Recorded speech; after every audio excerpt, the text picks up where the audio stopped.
overtaken or even pilot error when reversing are all common reported causes. But one aspect of caravan accidents that's causing deep concern is instability at speed, leading to the dreaded snaking and often involving an accident where the caravan turns right over. The Caravan Club are a national organisation representing caravan owners. Now, not only do they organise events, but they offer an insurance service. The official insurance brokers to the club have analysed their claims and have found a dramatic rise from 74 instability accidents in 1986, the year in which the towing limit went up from 50 to 60 miles an hour, to over 300 in 1990. That's a 400% increase in just 4 years. And according to the figures, it's not just old caravans being towed too fast. There's a high proportion of brand new ones involved. So what's been going wrong? Well, increasingly attention is focused on the wheels and tyres. A leading accident investigator maintains it's the design of some caravan-pressed wheels that's at fault. This is a normal caravan wheel. And you notice that it's flat here. This is in fact one that came into me as a result of an accident. Brand new caravan, just rolled over on a corner.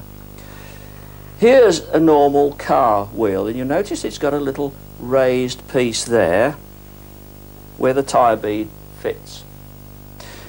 Now, if we go back in the dark days of tyre technology, tubeless tyres, of course, don't need an inner tube, and it was found that you could, with radial tubeless tyres, push them off the wheels. So the wheel manufacturers built this little safety hump in, and everything was nice and safe. Nobody thought about caravans. Now, caravans have gone over to tubeless tyres, and because you want to save a lot of space in the caravan, you try and make the wheel as narrow as you can. Notice your car wheel is wide, so you've got further to move it. Not so with caravan wheels. So caravan tyre sits up there on a nice smooth piece of metal, and we know that tubeless radial tyres can be rolled off more easily, and that's what happens. Now, of course, towing speeds have gone up, so the side forces are greater. Don't think just by adding 10 miles an hour onto the towing speed it's only about a sixth of the force. It's nearly 50% more force on corners. So all these factors have added together. So let's see what happens when a tyre comes off a wheel rim at speed. This can occur by either the tyre having a puncture or being struck, for example, striking a curb. We simulated a puncture by detonating a small charge on the tyre. You can see how the tyre's destroyed because it's allowed to move on the pressed wheel. And since you're at speed, if you don't catch the caravan quickly, the car and caravan will start to snake. We invited the Caravan Club to take part in this programme, but they declined, although it's known that their accident research group is looking at the whole question of caravan wheels and instability. The particular subject of wheels stability was only raised at our November 1990 meeting, and obviously there is not enough information to give a clear picture yet. It does seem strange that they only started looking into the problem in November, as their own figures have been highlighting the problem for the last 4 years. So if you're a caravan owner and you're worried about the situation, what can you do? Put inner tubes in the short term. I think eventually we shall come to a humped wheel like this. But in the short term, I think the thing to do is for caravanners to go around to their tyre dealers and get some old-fashioned inner tubes in. Then, you see, if the tyre is displaced, the air won't come out, and the tube will push it back again as soon as you've gone round the corner. A slightly more expensive solution is a device I first saw demonstrated very effectively here at Wira some 15 years ago when it was called the Avon safety wheel. It's now the Tyre-On safety band, and it's being offered by some caravan distributors at under £100 for both wheels. It fits snugly into the centre of the wheel rim, and it's then secured by these bolts. And when it's in place, the tyre cannot possibly come off the rim, even if it's punctured at high speed. Even though the tyre moves around the wheel rim, it can't come off, and the outfit remains stable and controllable. This is obviously a problem that could all too easily affect everyone who tows a caravan, or indeed any sort of heavy trailer. Let's hope the Caravan Club speed up their deliberations and make an early report. We'll be following the story with great interest. Now, back here at the show, or to be more precise, on the fringes of the show itself, Toyota have laid on this little exhibition. They themselves describe it as something a little different. They're being modest. It's a totally off-the-wall display of lateral thinking. All these vehicles were designed and built by Toyota employees. It's part of a competition they run each year with their in-house engineering association.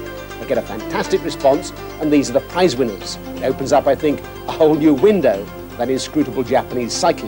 Is this perhaps the hidden engine of their inventiveness?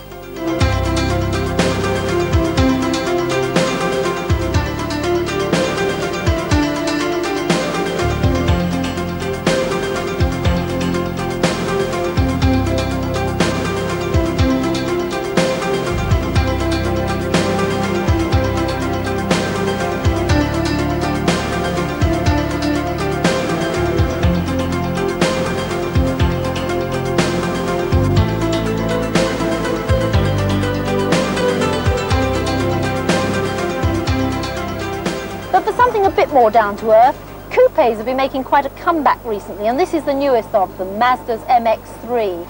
It's a sporty little 2+2 that aims to steal away some of the drivers currently zipping around in Volkswagen Corrados and Honda CRXs. Now there are going to be two versions, a 1.6 four-cylinder automatic, and this one a manual 1.8 litres, 24 valves, V6 and 135 brake horsepower, and it's going to cost around £15,000. Could it be, I wonder, that the cult of the hot hatchback is finally going to give way to more and more pretty coupes, even if, like this one, there's only room for squashed sardines in the back? That sort of practical consideration never much bothered the Italians, but this Alfa Proteo concept coupe at least proves they haven't lost the art of making beautiful cars. It's a two-seater based on the Alfa 164, but with four-wheel drive and four-wheel steering and an active suspension system. The engine is a 24-valve 3-litre, giving it a top speed over 150 miles an hour. Some of the body panels are carbon fibre, and it changes from a closed coupe to an open convertible. If it ever goes into production, I predict a long queue of buyers. This is the vehicle which Vauxhall, that's Opel in Europe, of course, intends to attack the recreational vehicle market. They've called it the Frontera to capture a suitably adventurous spirit, and it comes in two versions. This is a short wheelbase 3-door version which has General Motors' own very efficient 2-litre engine. The longer wheelbase model, which is 18 inches longer, has both petrol and diesel options, and it's good to hear that both the petrol engines come as standard with catalytic converters. The drivetrain is from Isuzu that allows for 2-wheel and selectable 4-wheel drive. Now, despite the distinctly Midwestern styling as opposed to gentlemen up from the country, the good news is that both these vehicles will be built at Luton, and rumour has it the pricing will be very competitive indeed to slice their way into the market. But it's a market sector, of course, already knee-deep in competitors, not least amongst them being Mitsubishi, with a vastly improved range of Shogun models, called the Pajero, of course, elsewhere in Europe. Substantially redesigned, both the 5-door and the 3-door versions, rounded and softened to eliminate a great deal of intrusive wind noise. But more importantly, there's a host of engineering improvements. For example, they've totally redesigned the drivetrain, so now you can go from 2-wheel drive to 4-wheel drive at 60 miles an hour, without there being a great clash of steel. Only when you're in deep trouble and need to lock everything up, you have to slow down to a crawl. There's also a multi-mode anti-lock braking system that automatically selects the appropriate braking arrangements for whatever mode you're driving in. So a package of improvements that makes the already competitive Shogun an even tougher challenge for the high-flying Discovery. But what about the luxury 4-wheel drive market? Genuine Range Rover country, you might say.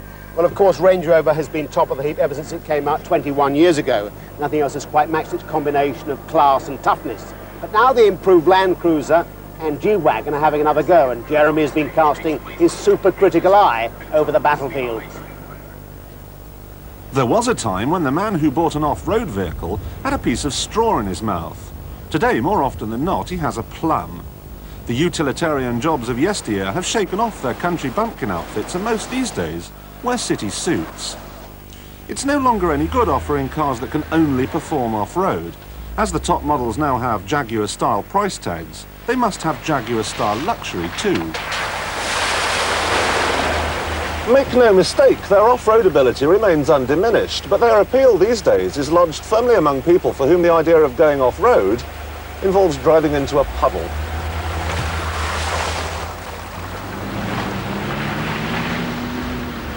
Here we have the latest version of the car that virtually killed off Land Rover in Africa.